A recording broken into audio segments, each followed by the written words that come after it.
What's going on, everybody? Welcome to LUMIX Live this week. It's a twofer today. We've got our October firmware and app update announcement earlier this morning, and then now obviously you've got me here to address your questions and kind of walk you through some of the stuff, because not everything always gets talked about in announcement videos, you know, when we try to convey the information out to everybody. So we wanted to make sure that we do the stream. We give you a bunch of the extra information that will eventually be in, you know, the change information when you go to download it on the 20th. So with that, I've got my S5 Mark II hooked up here so we can demonstrate some of the new features. I've got LUMIX Flow hooked up so we can talk about that as well. We're going to cover over the LUMIX Lab update with the Magic LUT functionality. And then we're going to dive in and talk about the various firmware improvements and which cameras got what, so that there's a clearer picture of basically everything that was done or announced this morning and will be available to everybody on the 20th or 19th, depending on where you are in the world. So yeah, we've got a lot of stuff to cover. If you have questions during the stream today, make sure to tag at LUMIX USA. This way I can see them in the chat and we can answer as many as I can today. And then, yeah, we'll kind of go from there. Before we jump into that, I want to remind those of you in the United States about LUMIX Pro services. We have the red and the platinum tier here in the US. The red tier is free, so if you've purchased a LUMIX camera from an authorized US dealer, get yourself registered on there. It's free. You can follow the QR code right below me. And if you're someone who likes a higher level of service and support, you could always pay to register for the platinum tier. That's going to get you discounted repairs for out of warranty stuff. So you get 20% off out of warranty repair. You get 2-day repairs with next day shipping both ways.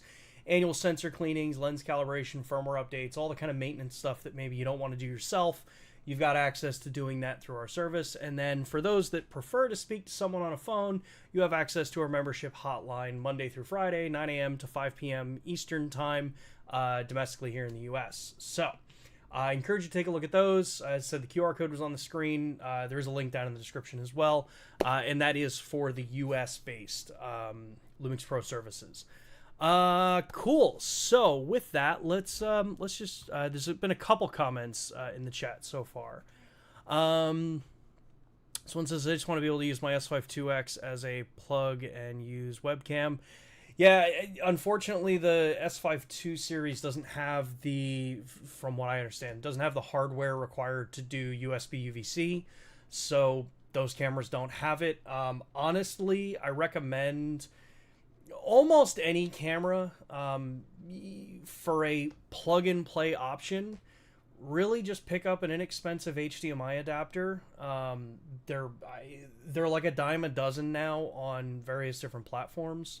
They're usually either USB-C or they'll be USB-A with 3.2 or 3.1. And the reason I recommend that is, one, you're going to get HDMI. You have full control over everything. You get a higher resolution output, so you're able to do 4K 60 depending on whatever the device you're using, and they function exactly the same. So when you plug it in, your web conferencing stuff, OBS, YouTube, all those platforms are going to recognize it as that. So if you do want something that's pretty straightforward, one of those things are easy. They come in little simple dongles now. Unfortunately, I don't have one on my desk. But I would recommend that for the cameras that don't have USB-C, UVC compatibility. We do stream with UVC, so I do use an S1 Mark II to do this. So that is USB-C out, and that's at 1080-30. So it's 1080-30 into here, and then we upscale for 4K in OBS to do this. So yeah, the other option is you could download the LUMIX webcam beta software. That works pretty well on Windows devices, Mac devices. I know some OS builds have some challenges with it, but that was always designed as kind of a beta during the kind of pandemic era, so that at least you could be able to use them. So yeah. Let's see here. Will Flow ever come to the G9 Mark II? I don't know. I would lean to probably not, because you kind of have to remember the G9 Mark II is the photographer's camera within our lineup. And as of right now, I mean, LUMIX Flow is designed as a very video-centric, more of a production tool. And that's not what the S9 or the G9 Mark II was designed for. So think of it as, you know, I can buy an Android phone, and from processor type to all that kind of stuff, yeah, it runs Android, but, you know, I want it to run iOS. Well, I'd have to go buy an iOS device if I want that. It's different tools, different purposes, different jobs. And that's, yeah, the G9 Mark II from day one has always been the photographer's camera. That's why we built it. GH7 is the video, more cinema-oriented product in that line. So, is Micro Four Thirds dead? That's an absolutely ridiculous question. Yeah, no, it's not dead. So, you take my word at it, or whatever at that point. So, I'm glad at least GH7 got some app support love. Will other MFT cameras get support as well? So, with LUMIX Flow and LUMIX Lab, they both require some of the more updated hardware that we're using in the cameras. So the newer Bluetooth modules, newer Wi-Fi systems, the newer processor to be able to handle everything. So what we've got listed now are all the cameras that I know of that will have support for them, you know, kind of moving forward. So if you're on an original S5, if you're on, you know, previous generation cameras, it's not likely that they're going to be able to go back to those cameras. They do run different processors, different kind of revisions, things like that. So you do have some, you know, unfortunately, as technology moves on, you do have some points where you're just not going to be able to get backwards compatibility depending on what, you know, the kind of request and demand is moving forward. Because it all has to be based on what hardware can do and what software can be written to work on various different processors. Cameras like the S5 and earlier are running the older Venus engines that we used to use, where the S5 Mark II series and forward uses the L2 engine, which is a completely different revision. Or I mean, honestly, not even a revision. It's a completely different ground-up design. So it has new capabilities that the old ones don't. So that's kind of where that sits right now. For the GH7, internal ProRes RAW recording is at a 17:9 crop, but based on data rates, full open gate ProRes RAW is possible at up to 30 frames per second, staying under 4.2. Can this be added? Colby, that's not a reliable way to determine whether or not something would be capable of it. Data rate is only one piece of the equation there. The other piece of the equation is, does the sensor have an operating mode at those frame rates? Is there thermal overhead challenges? While ProRes RAW is a... you know, it's not as processed because it's literally raw data being sent. Well, in this case, if it's HDMI, being sent out internally, it has to process and generate that ProRes RAW format. And that can be harder than running some of the other formats, especially based on what bitrate you have to hit to maintain the quality that you search for or that you've spec'd it for. So just by saying, hey, the data rate says, you know, by your calculations that it should be able to do it, that's no basis to understand whether or not it's possible or not. My information says no, and I'm going to trust the engineers and the teams that actually design these things to really kind of push them as hard as they can. So, yeah. Rhett says, does the titanium gold S9 shoot better photos or no? It's an S9. It has the titanium gold finish. So for those that didn't see the announcement this morning, the S9 in titanium gold is going to be available in the United States. You can order it right now. It is a shop Panasonic exclusive item. So you would go to our webpage to purchase that. And for the time being, I believe, you know, you're going to want to, if you do want one and you've been looking for one, you want to get an order in quick. because yeah, as I've seen already so far, I think we're pretty solid on the orders that we've had so far this morning. So if you really need to have one right away, you're probably going to want to get an order in sooner rather than later. Let's see here. Lots of questions coming through.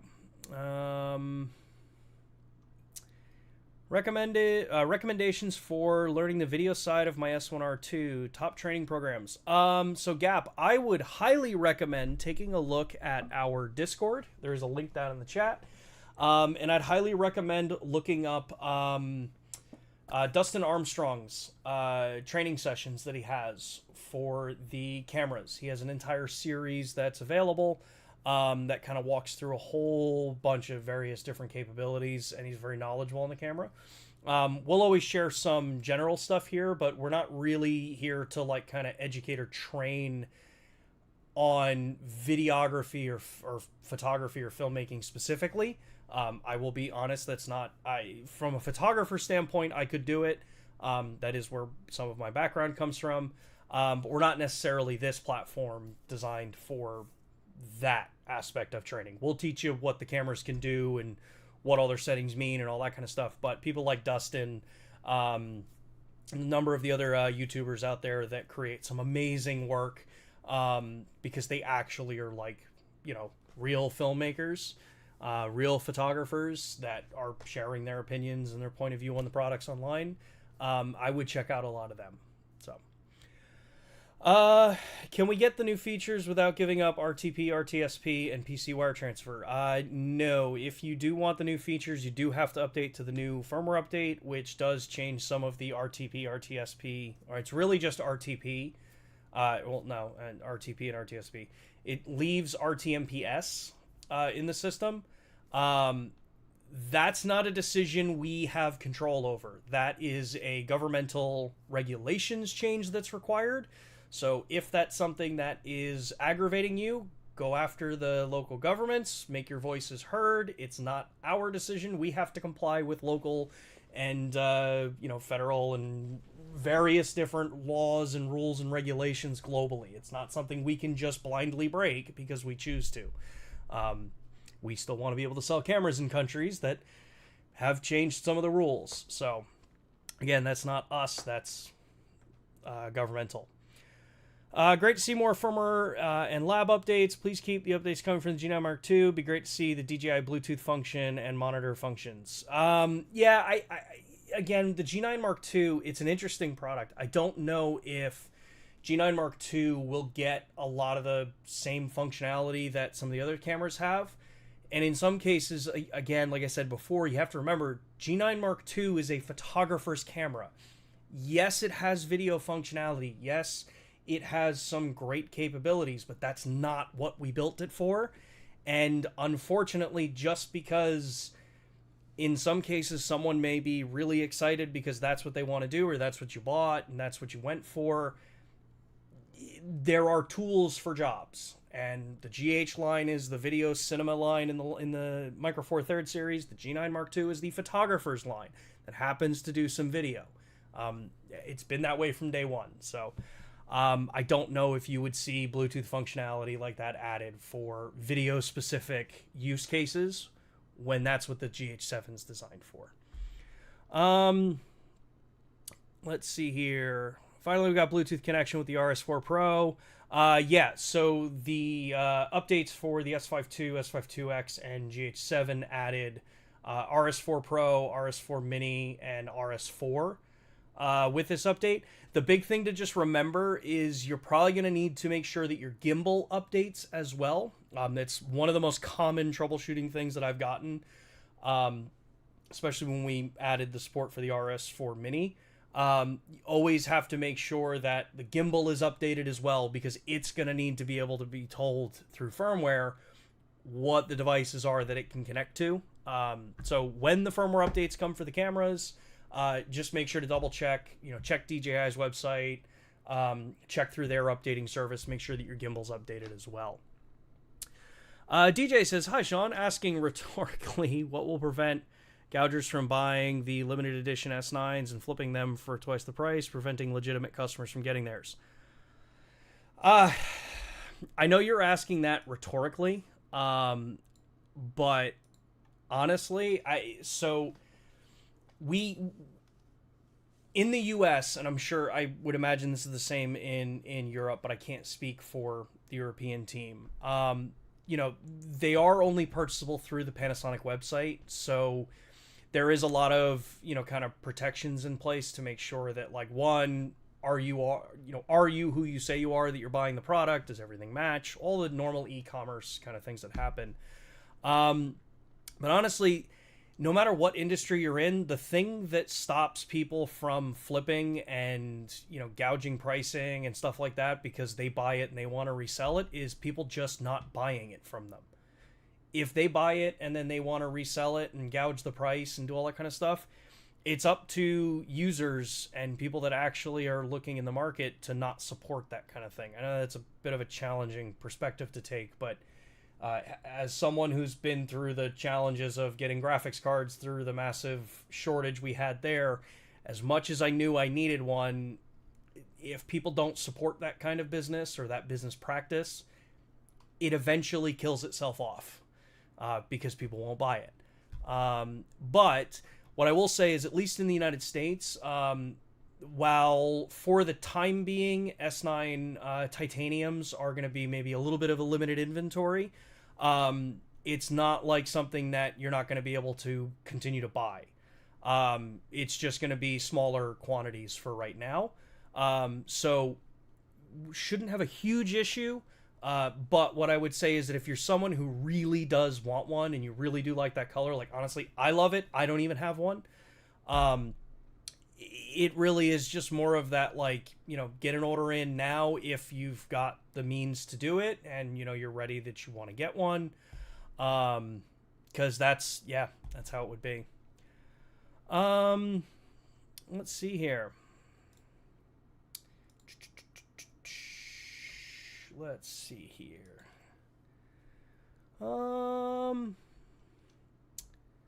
Silver says, I appreciate the tools for the job comment, but the G9 Mark II is a hybrid camera. As such, many buyers purchase for photo and video. Gimbal support would be very much appreciated. Yeah. No, I fully understand that. It with the G9 Mark II, it 100% does come down to that fact of, like, if we look at a scale for how we build a product, right? G9 Mark II would be like an 80-20 split in what its product design was for. 80% photographers, 20% videographers. The GH7 would be like the opposite of that. 80% video cinema, 20% for photography, because they're hybrid products. That's true. But hybrid isn't just hybrid is kind of a blanket statement. So as far as gimbal support goes, that's why I say, like, I can't guarantee that it would ever come to that camera because of what its design was built for. And it's very rare that a photographer is going to prioritize needing a gimbal. They do have great benefits, but the G9 Mark II also has some of the best stabilization in the market. So understanding its placement as a tool is what kind of guides, I would say, maybe more priority placement. If certain features come out, are they easy to deploy? Is it something that can make a lot of sense? That kind of thing. So, let's see here. We're going to do like 2 more questions, and then we're going to actually jump into the demonstration that I have here to show you what LUMIX Flow has brought first. What are the requirements for iPhone or Android to run LUMIX Flow? So the most simple requirement is going to be that your device has a USB-C connection if you want to use the extended functionality. What I mean by that is what I'm going to demo in a second here. But even if you've got an iPhone that has a Lightning connector, you can still hardwire connect to LUMIX Flow, but you have to buy Apple's USB or Lightning to USB-A adapter, and then you have to run an A to C cable because of Apple's proprietary port information. If you've got a USB-C one, it is straight up just plug and play. It's the benefits of USB-C. Outside of that, make sure, I think it's, I'll have to double check, but on the LUMIX Flow site, it'll also tell you what iOS and Android build versions you would want to be on to make sure that it works. So there's some of the basics there, but if you just go to like the LUMIX Flow global page, it'll have that information. If I can find the link quickly, I'll drop it in the chat for you. So with that, let's actually talk about LUMIX Flow. So for this demonstration, I'm going to be using my Z Fold 7, my iPhone 15 Pro Max, and a Samsung, I think it's like a Tab S8 Pro or something. I don't know. It's one of the Tab S8s. And then the only other thing that I'm going to need for this particular demonstration is a USB-C cable, so I can show you the extended functionality. So to start with, if I plug this back into the camera, and let's actually look through my camera. So to start with, you're going to have a couple different ways that you can function with LUMIX Flow. The traditional way, let me move my camera. The traditional way that we've always been kind of working with it is through Bluetooth and Wi-Fi. So for that, I go into the setup menu, I go into the in and out page 1, I go down into Bluetooth, and then what you'll see on the new update for the S5II, the S5IIX, and the GH7 is under Bluetooth function, you'll have smartphone, gimbal, or off. In this case, I'm going to select smartphone, and then I'm going to go to pairing, and then I want to add a smartphone. This will make sure that from a handling perspective, the app and everything is connected. It knows the what Wi-Fi network it needs to connect to. The triggering information works so that I can just open the app when it's Bluetooth connected, and I can just tap wireless external monitor. So that's the basics of it. The more advanced functionality is actually going to require a USB-C connection. So with that, let me change this view out. So I've got my phone here. I've got my USB-C cable, and I'm going to plug that into my Android.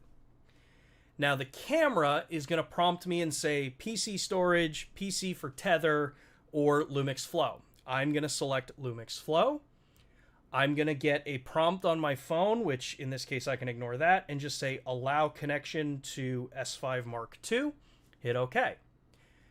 All I have to do now is just tap external monitor USB, and now I've got the external monitor for USB attached. Cool. The update also brings some improvements that let you use a tablet. So I'm going to take my tablet. We're going to put this in frame as well. And this is why I had my camera over here. So we're going to move that. So the next thing I'm going to do is I'm going to link these two together. So what you have to do on your main device is go into your settings, and you want to turn on the hotspot on the device that's connected to the camera over USB. So my hotspot is running. Now I go to my tablet, and I make sure that that's connected to the same Wi-Fi. And it is. This is connected to my Z Fold 7. So we're going to back up. I'm going to tap mirroring. It's going to give me, I'm leaving all the notifications up. Once you've gotten used to it, you can turn these off so they don't auto-prompt. I'm going to hit OK, and I'm going to go to receiver setup. This is, each of these pages walk through what I'm verbally describing to you. But now I'm just going to hit next, and you'll see it gives me the device, it gives me the IP address, all the kind of information about it. And then back on my main device, I'm going to tap on the three little dots. I'm going to hit start monitoring, and you'll see that device will show up, and I just hit OK. And now I've got a wireless monitor attached to my main setup. But what I did also say is that I'm going to use my iPhone as well. So on my iPhone, I'm going to do the same thing. I'm going to make sure that this is connected to the Z Fold 7's Wi-Fi hotspot. Then I'm going to open LUMIX Flow. And then from here, go to receiver settings, hit next. I see iPhone 15 Pro Max. I go to add remote device. Then I hit OK. And now I've got three monitors all projecting what the camera is doing. And even on the camera side, I still have my display on the camera side. The nice thing here is you can see a little bit of latency because obviously we're Wi-Fi. On the hardwired connection, it's going to be much faster. But the thing to remember is that the Wi-Fi connection for the remote monitors is actually happening through the phone. It's not happening through the camera. So your main device here is what's going to be sending the signals out to up to 4 devices. So that means I can have 2 more additional devices here. So say I've got a studio setup, I've got, my main camera ready to go, I have my LUMIX Flow attached on top as my monitor, it could be whatever device I want to use. I have that set up, so I have my tools, I have my ability to use the workflow side of LUMIX Flow as well, but maybe I have a director, I have a producer, I have hair and makeup, maybe I have the lighting team, all of those different groups that probably should be seeing what the camera's doing. I can pair these up and move them to the different spots so that everybody can see what the framing is. This gives a lot of ease of use for general users, and these external monitors are going to be clean displays.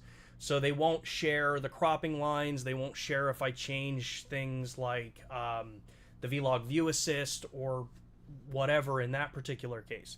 It makes it a pretty, straightforward tool. But what I'm going to do now is, from this, is we're actually going to reset all of this so that I can use my tablet to be able to give you a little bit better of a display for all of this. So let me move some of these around. Let's plug the tablet in. And so I'm just redoing everything I did originally, but I'm just using the tablet now as the main control device. And then let's go to here. So now what's cool, so I'm going to go into the external monitor. We're going to take a look here. We've got a little bit more legible for you all to see, hopefully. But what's cool about this is, so if I've got the camera set to Vlog, so right now I've got the camera set up as Vlog, and you'll see right here, this is one of the new additions. It says Vlog LUT off. Well, I can tap on the 3 dots. Sorry, not the 3 dots. I can tap on the little histogram icon here, and I can pull up and say that I want LUT View Assist to be used. So now the tablet can have the LUT tied on top of Vlog, so I'm not looking at a washed out Vlog image. The nice thing with this is that it is controlled. It's basically toggling whatever Vlog View Assist LUT you've assigned in the camera. So the point of that being that I'm not independently assigning this a LUT. I'm using what my project is actually going to use. So say I give this to someone and, they're using it, kind of operating to make sure that me moving the camera is going to be fine. It's pairing properly. So I don't have to worry about, well, I had, like, in this case, it's just the Vlog to 709 conversion. So I have the Vlog to 709 conversion is the one that I'm actually going to use. It's what I'm looking at on the camera screen. But then if someone applied a different LUT on this display, it's not going to match what I'm trying to shoot. So this keeps everything matching nicely. And then the other addition that we added here was updates to the frame markers. So originally you would click frame marker and you'd get a 16:9 in the center. But now I can tap on this and then go to frame markers. And again, this is going to duplicate what your camera has been set up for frame markers. So it makes it really nice and simple as far as a monitor that you want to have attached. If you're connected over USB, you're going to get lower latency than what Wi-Fi would give you. Wi-Fi can be a little touchy depending on the environment that you're in. So this gets you a nice, smooth, solid connection to the device. It allows you to use a bigger device. Like this is I think this is like a 10 or 11 inch tablet. I don't really know a ton about it. But this lets me have everything connected, use it, get a much, bigger display so I can, monitor it. I have some general tools. I've got things like zebras. I've got a histogram. I even have my waveforms that I can monitor. And the waveforms, when you have a LUT, it drops the LUT to show you the actual log waveform. I've got my vector scopes that I can monitor as well. grid lines, if I want rule of thirds, stuff like that. I can monitor my sound levels if I've got audio running into the camera. Even focus peaking if I'm in manual. So it gives me a pretty general set of tools, but also I have control over things like exposure compensation. So I can set this. I've got aperture control, shutter speed control, ISO control, and auto white balance control. If I want to change any of the stuff that's on the right, so shooting mode, the picture profile, the video recording mode, the recording time, any of that kind of stuff, I have to do that from the camera side. And if I tap on one, it tells me operate on the camera side there. So it's a pretty straightforward system. And if you're on Wi-Fi, the only instance that I've ever had where I could force this to disconnect over Wi-Fi is if I literally either turn Bluetooth off, or if I literally force close the app. So if I like close the app, not just put it into, kind of background, that's the only time I've gotten it to screw up. So it's a really solid tool, and that's only scratching the surface for what it does. Remember that the LUMIX Flow app is also designed as a full-blown workflow tool. So if I'm someone who's going to be using this to, say, write scripts, or, I want to be able to do basically any other kind of, general function with this app. I want to write a script. I want to be able to storyboard some stuff. This app gives me that functionality where I can keep my production on time, on schedule. I know the shot list that I have to get, and I don't have to worry about, kind of missing particular shots because, maybe I wasn't following the particular plan that I had for it. So let's jump back, look at a couple of questions that came through.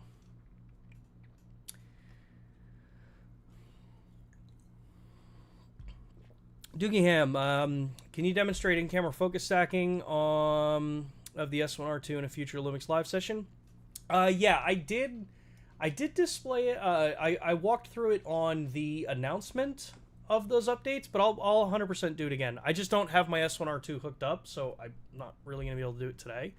But maybe not next week, because I'm going to be in LA for the LUMIX Connect event, and that's just timing. But probably the following week I'll be able to do it.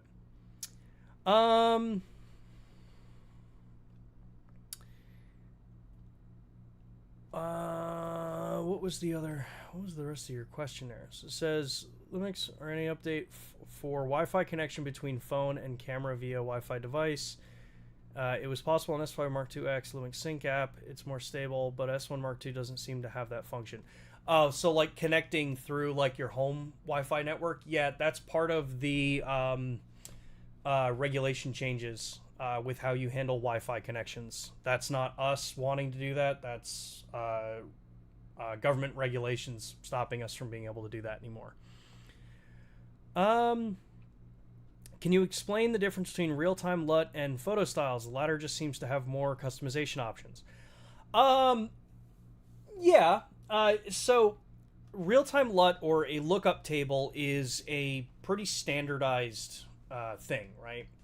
We've used LUTs for quite a long time.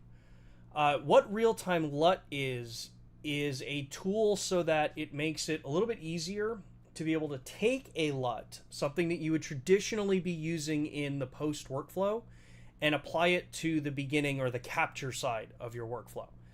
So if I'm a photographer, I probably wouldn't have really ever been using LUTs because it's very limited in support as far as like dropping a .cube file into a photo.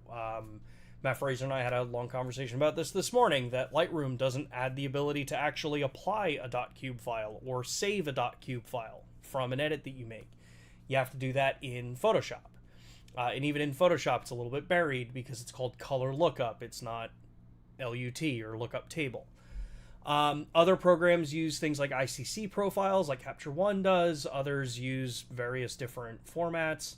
Lightroom uses what's called presets. So if you look at what a photo style is in a camera, those are typically very restrictively bound to what the manufacturer is designing that particular look for, right? So out of the box, your standard profiles, if you compare them across all cameras, they're all going to be different. Everyone understands what a standard is, or what we consider standard as, differently between all camera manufacturers. Some prefer warmer blues, warmer reds, cooler reds, all that. What a LUT does is it allows you to say, hey, take this number of red and make it this number of red, or blue, or green, or this point on a grayscale. So it's a mathematical tool to be able to do it. What we're doing with real-time LUT, and the part that, like we said in the announcement video, we have patented real-time LUT. This is a Panasonic-owned patent. It's not that LUTs are patented by us, so I already saw a couple people worrying about, oh, you know, is this kind of like some mischievous thing? No, it's our method of being able to do this. We have a very specific way that we do it that allows us to pull the highest quality deployment for a LUT. So everybody else that would be using this, you're going to slap a LUT on either like an 8-bit JPEG or a 10-bit HEIF or, you know, 10 or 8-bit, you know, video format. We can do it in a different way that I can't really talk about, that gets us way better results and way more consistency with how it functions. So you do get a lot more customization, you get a lot more flexibility, you get a lot higher precision out of this, and you get something that's a lot more repeatable than what a photo style does. Photo styles are great, but if you're someone who really likes to dial in and tune your own look, a LUT is really going to be the tool that gets you much closer to full flexibility for that. Yeah.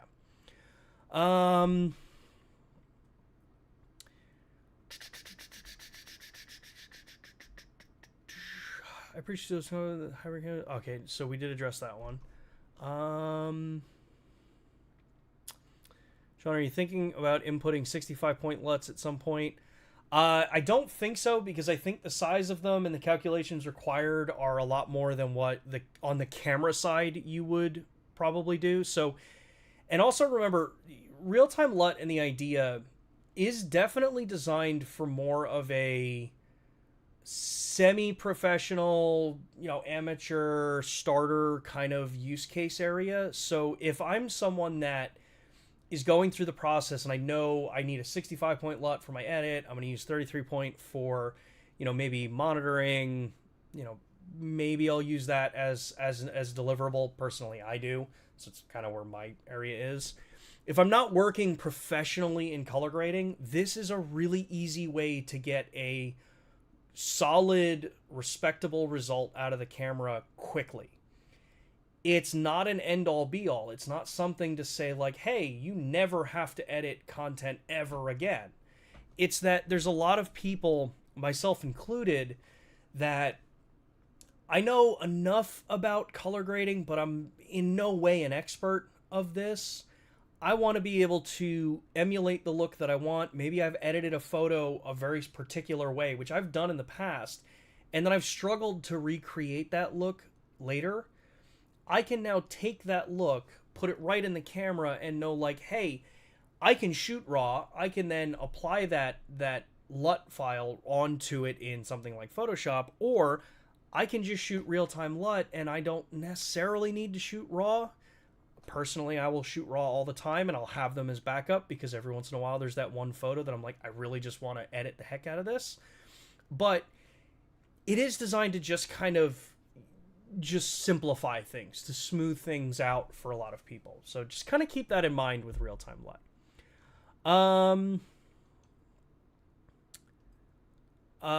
Dumb question, but does the app have support for foldables? Let me double check. So I do have a foldable. This is a Z Fold 7. I know I have spoken with the engineers about this before. So LUMIX Lab does support a foldable design. If I close it, it goes into the folded and unfolded version of it. So it does support it. And my edits will work that way too. I think because there's a couple different sizes of foldable displays as far as their height or, you know, the width or resolutions, things like that, it may need a little bit more tweaking as far as the foldable side of it, like if I'm going to use it opened up. But it does support, it does work on it. So, okay, let's talk about LUMIX. Let's talk about LUMIX Lab and the update for the Magic LUT functionality. So, Matt says, can you let everyone know your thoughts on mixing Android and iOS devices? Any issues found with iOS or Android's intermingling?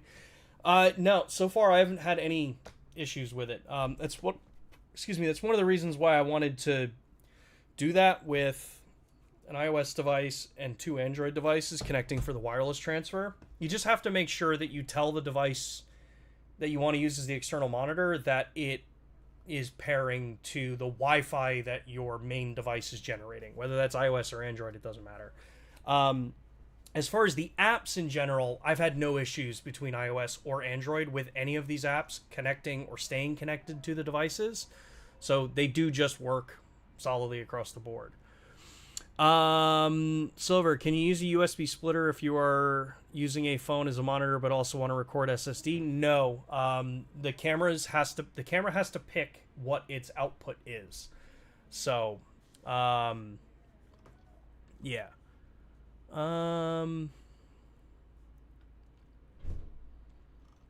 Let's see here. Okay.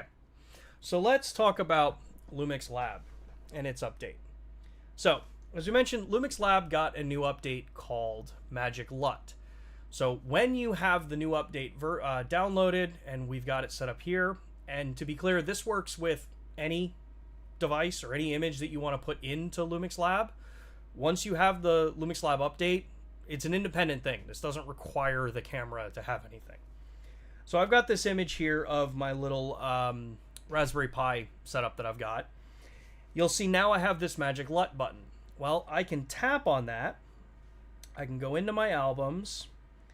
And what I'm going to do here is I'm going to go to an old photo that I've edited, right? So let's take this shot here. This is a night shot, or, you know, darkened shot with some oranges that kind of match what that image was that I had of the Raspberry Pi. So I'm going to tap on this as my selected image that I want to use for it, and you're going to see it's generating the LUT. What this does is it's taking that image and it's referencing a number of components of the image to determine, well, what are the overarching, you know, reds, the greens, the blues, what's the black levels roughly at? What are all of these different points? Sample that and then apply them as a LUT to the image that I've referenced. So I can tap and hold on the screen and I can see a before and an after and say, hey, you know, I kind of like this, but maybe I want to make a little bit of an adjustment. I can go into my tools. I can go into, you know, for this, let's say I want to bring in a little bit more contrast. Maybe I don't want the shadows blown out as much. I can hit, you know, say that's okay. Say I want to go to, oh, well, let's just say this is good how it is, right? I like the way it is. You'll see that it's stored here. I can tap on this. I can play with the opacity still, so I can adjust how much of that I want thrown on it. So let's just leave this at 100 for now. But what's cool is I can just tap the export arrow, and I can just do create a LUT. Now in this, let's do faded. And this is going to be on the standard profile because that's the photo that I edited it with. Let's hit set. And then now what's really, really cool about this is I can go back, go to LUTs. On the device, I can tap faded. I can do transfer to camera. This is now triggering my S5 Mark II to connect Wi-Fi. So we'll give this a second. It will connect over. Right now it's searching for the device. It found my camera. I'm going to hit connect. This will then read what the camera's LUTs are here. So now I can select where I want it. Let's go to set 4. We'll do set. So I've transferred faded over to the camera. But now I can then actually look at the camera interface. And we'll end my Wi-Fi connection so we're actually looking through. So we see the image here. I can now go, let's program one of my function buttons to be real-time LUT. If I remember where real-time LUT is, so there's LUT.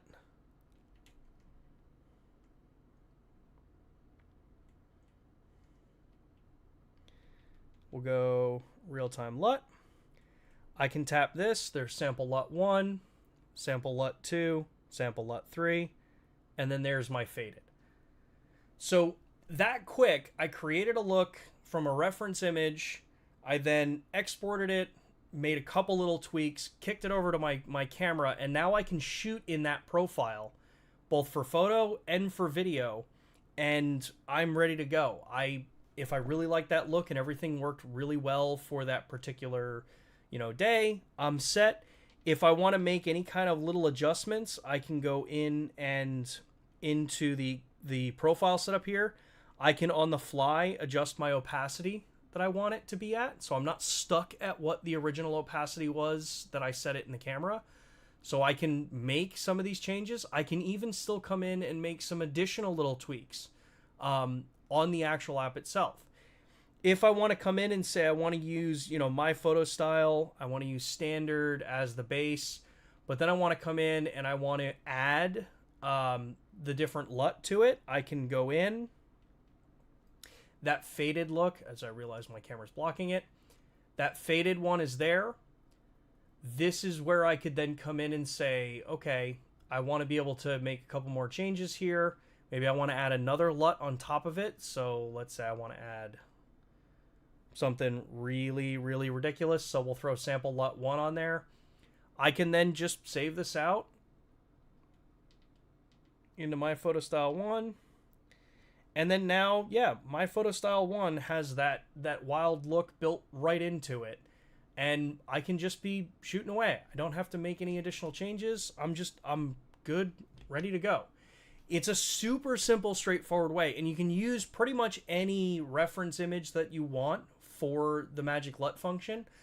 I found personally over the last like couple of months that I've been working with it, kind of playing with it, I've actually found myself going back to old photos that I've taken that I really, really liked the look of, but either for one reason or another, I don't have the Lightroom catalog that I originally edited that in, so I have no idea what I originally did to the edit.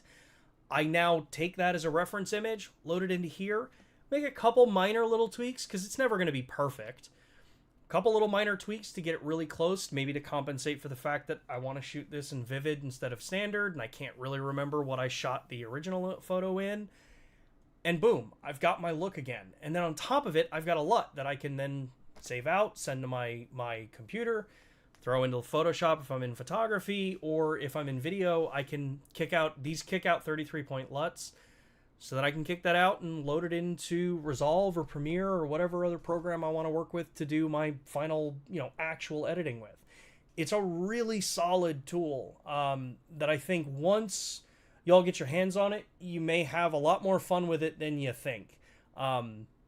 Because I can guarantee all of us have a couple of those edits we've done over the years that were like, I really wish I could get that again. But for one reason or another, we don't have the original. Or if you're looking at inspiration and you've got a particular look that you've really liked and you want to kind of use that as a starting place to generate your look from, sky's kind of the limit with what this tool is designed for. All right, let's take a look. I saw there's probably a bunch more questions here.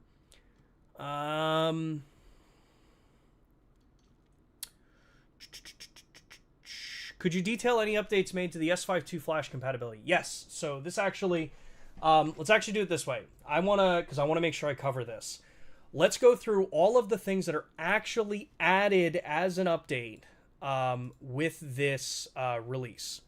So let me open this up. Let's do this. Okay, so Bluetooth connectivity for DJI gimbals is added. That's going to be S5II, S5IIX, and GH7. Enhanced compatibility with OM solutions. You're going to get S1II, S1II, GH7, G9 Mark II. Those are kind of some general improvements. Teleconverter compatibility support for the full frame cameras. LUMIX Lab, LUMIX Flow compatibility for S1II, S1IIX, GH7. Focus ring operation control. This is just like we do on the 24-60 and the 100-500. You're going to get that added for S1II, S1IIX, and S9. But on top of that, we're also getting that with the f1.8 series of lenses. So you'll have firmware updates coming for that and the 100mm macro. Shutter speed limiter is added to the video menu for all of these cameras. This was added on the S1II series. Constant preview available when you use a flash. S1II, S1IIX, GH7, and G9 Mark II. Obviously not the S9 because there's no mechanical shutter. What that one means is when I put a flash on the camera, as of today, for all of you with cameras that don't have the update, when I put a flash on the camera, the screen darkens because it turns off constant preview and it just shows you a dark frame. Now you will be able to still see what the camera is doing. It's going to function more like what the S1II series functions as. S1II, S1IIX, GH7, G9 Mark II are all getting startup speed improvements. For S1II, S1IIX, and GH7, you're getting 17:9 proxies, which are now added for it.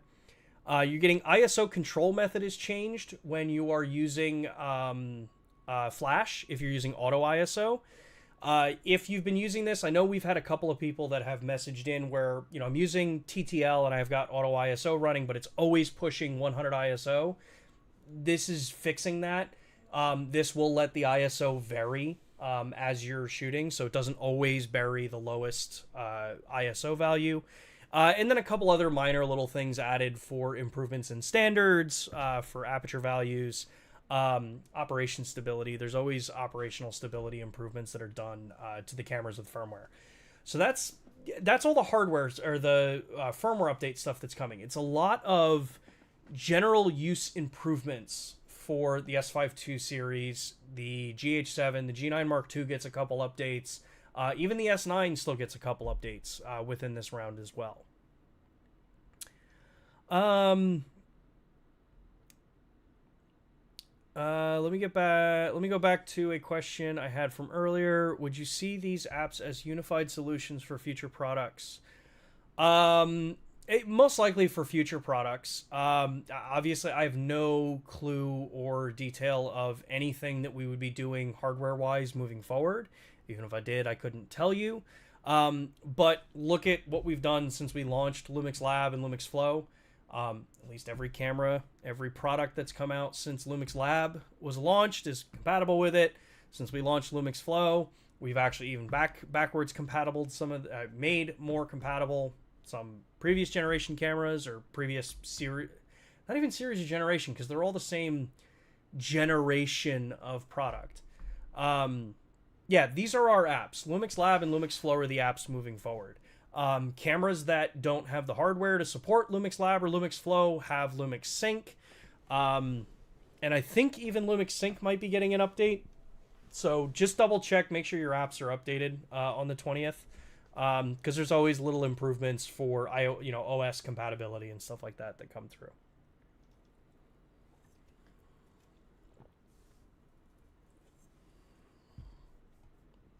Let's see here. Regarding foldable compatibility, were you able to check into that glitch someone mentioned with displaying artist name when a frame is added with a device in tablet mode?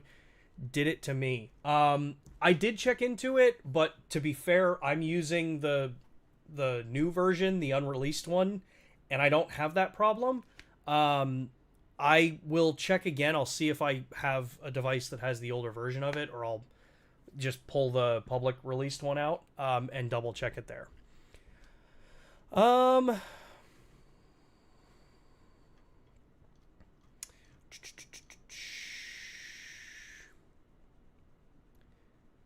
Foldable. How can we get these reps at the camera store to understand the true value of these unique features from LUMIX? I feel as if many of the teams are just aren't there. I honestly not sure. I know from the U.S. side, we do our trainings.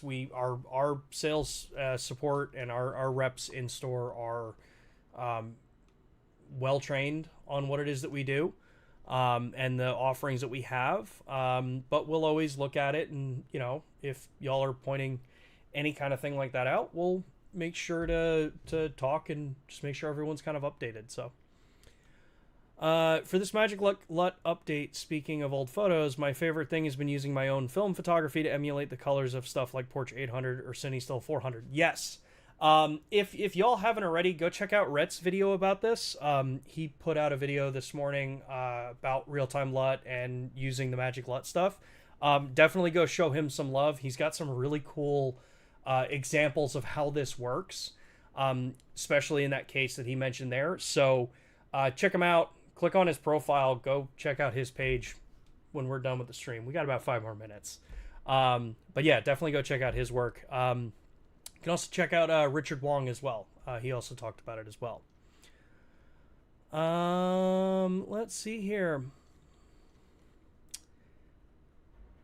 Will this work with manual flashes? The flash update. I have to double check. I've only tested... to be totally fair, I only just recently had the chance to test this. I tested this on a V862 so this is the TTL version for it. I can test it. I think it's going to be fine because it's just when it detects that there's a flash attached.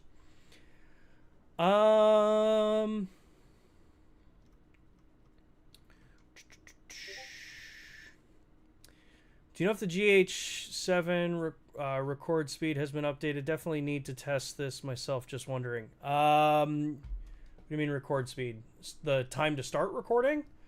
Time to start recording, I think time to start recording does rely pretty heavy on the cards actually properly identifying themselves. That's one of the ways that stuff kind of gets, kind of sorted to make sure that the camera can cope with the varying different levels of quality of cards that exist. So, yeah. Our vision, let me correct you. Your reps are great. I meant the store team. Sorry, it was written wrong. The store employees are not there. Okay. Yeah, I mean, store employees, we definitely provide them with information. We try to get them as up to date with that stuff as we can. A lot of it's up to them. So Matt says the flash updates are working with manual. Lots of my volume studios have firmware and they love the new constant preview. There you go. How do you pick your creators? People that are standout in the industry, helping others, training, sharing, information, not creating sensationalized hype videos or anything like that. We honestly, when it comes to working with creators or people that are passionate about this industry and they like our products, it's about, what do you do for the community? What do you do to better everybody? Not just go out there and make a commentary video on a rumor site or speculate and only speculate about things. Like, actually produce stuff that either is, stuff that you're proud of. Obviously, that's an incredibly important thing. Be honest, don't BS people. It's very easy to spot. And don't go out there and like try to be sensationalist about this industry or things that you want to see. Provide actual support and help to the industry, to the people that are, in this. Don't belittle people trying to get into this industry. That's probably one of the biggest pet peeves. People that have those kinds of, I'd say, qualities, that are building a channel, that are producing great content, that are supporting the communities out there, that are trying to build others up. Those are the people we look for. If you're someone who's out there and you just kind of want to dog on everybody else's work, or you want to sensationalize, rumor stuff, or, kind of make things up just to get clicks, there's no interest in working with that. I don't think you would find support from anybody at that point. So yeah. So DFW area stores are whack in terms of Lumix products, and Austin presumably better. Is a whole slow traffic jam trip away. Hate it. Yeah, Sean, as someone who lives in Austin, I can tell you that Precision Camera has been spectacular. They got a couple little locations, one north of me, one south of me. They're great. It's been a while since I've been up to the DFW area. I don't know what the deal is as far as Lumix support in that region. That's more on our sales team. But hey, good note. A lot of these places have, chat support and call in and stuff like that. And we also have here, we have Lumix Live where you can always chat with us for information and stuff like that. Okay. There were a couple other things that I wanted to go into, but I'm going to have to hold those for their own specific stream. So I want to actually do a proper deep dive into Lumix Flow, what it is as an overall tool. There is so much more about scripting, storyboarding, how do you actually use it when you have it attached to a camera, for tracking your shots. How do you take that and then bring it over to your editing software through an XML file and work with it? It's enough that it should be its own stream. So what I'm going to do is, like I said, I am out of the office next week. I'll be flying at the time that this stream would normally happen next Thursday. We will be out in LA for the Lumix Connect event. There may be a couple of seats left if you are in LA and you wanted to attend it. You can take a look at it over on Discord. There are links on our social channels, things like that. Because we're going to be out at that, I won't have a stream next week. I will be recording a Lumix Live from the event that we will publish. I'm going to try to get that published on Friday, so I'll edit it on the way back from Lumix Connect. But we will be live the following Thursday. The following Thursday, which would be the 30th. On the 30th, I will make it the Lumix Flow live stream. We will talk all about it. I will try to get some stuff set up. Maybe I'll use the Lumix Connect event so that we can actually show it instead of just kind of like weird things like that. Like weird just clips that make no sense. Like I'll actually try to storyboard a little bit of something so that we can actually do this stuff and show you. Yeah. Yeah. Any other little questions came through? Dodd camera rocks in the Midwest. Yep. Thanks, Sean. Arts, you just reminded me I have to shoot you an email about made a mock concept for Flow Up. Yeah, definitely shoot us an email. That kind of stuff Matt and I always like seeing. Why no flow compatibility for the S9? Honestly, I don't know. Other than kind of like what we said originally, the S9 wasn't really designed. Well, let me put it this way. The S9 was designed for Lumix Lab.